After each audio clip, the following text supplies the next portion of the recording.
Vámonos con un merengue que casó a mucha gente. 1986.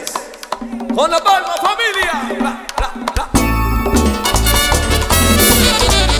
Maestro, Dios y la vida me ha permitido entrevistarlo después de 37 años, que lo entrevisté en Venezuela. Y en aquel momento, en el estudio Mata de Coco, con los hijos del rey. Mata de Coco. Sí, yo dije... Inolvidable. Inolvidable, aquello fue tremendo. Yo dije en ese momento, este joven artista se proyecta como uno de los mejores para el futuro del merengue.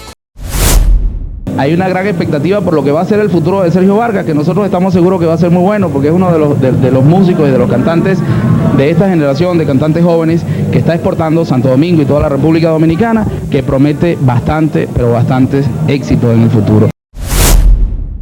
Después de 37 años, musicalmente, artísticamente, ¿qué ha cambiado en Sergio Vargas? La apariencia. No tenemos 20 años menos ninguno. Pero sin embargo se mantiene vigente.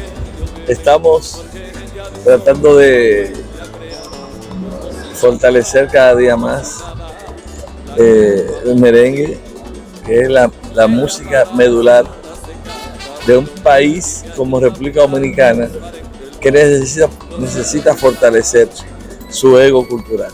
¿Qué pasa con las generaciones de relevo en la República Dominicana? Andan por otros rumbos. El género urbano, que es el que predomina hoy,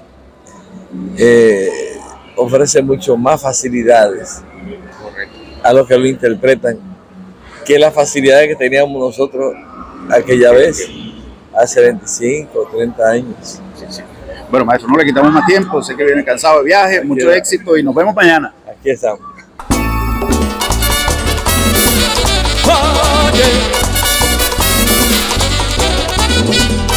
Bienvenido, Violeta.